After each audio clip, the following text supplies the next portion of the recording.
শান্তিপূর্ণ জাতীয় নির্বাচন আয়োজনে সেনাবাহিনীর সহায়তা চেয়েছেন প্রধান উপদেষ্টা অধ্যাপক মোহাম্মদ ইউনূস। সকালে রাজধানী মিরপুর সেনানিবাসে সামরিক বাহিনী কমান্ড ও স্টাফ কলেজ গ্র্যাজুয়েশন সনদ বিতরণ অনুষ্ঠানে এই আহ্বান জানান তিনি।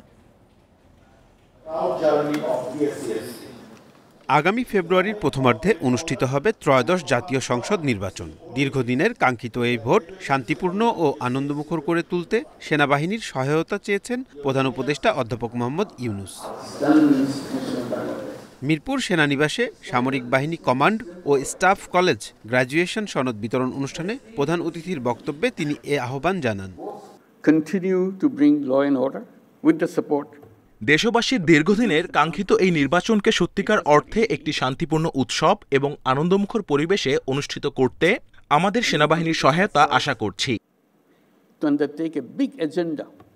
এ সময় তিনি বলেন, সেনাবাহিনী সবসময় জাতীয় নিরাপত্তা ও আইন শৃঙ্খলা রক্ষায় প্রশংসনীয় ভূমিকা পালন করে এবং যে কোনো দুর্যোগপূর্ণ পরিস্থিতিতে দক্ষতার সঙ্গে কাজ করে। সেনা কর্মকর্তাদের অর্জিত জ্ঞান জাতির অগ্রগতিতে কাজে লাগানোর পরামর্শ দেন প্রধান উপদেষ্টা।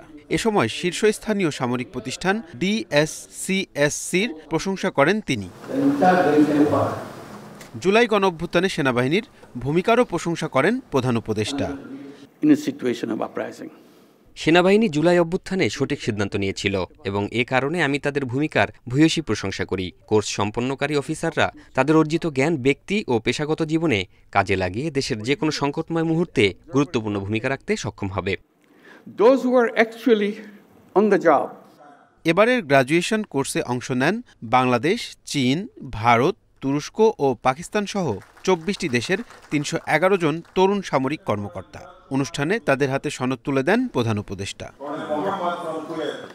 রাহিনুল ইসলাম রিঙ্কু, ইন্ডিপেন্ডেন্ট নিউজ, ঢাকা।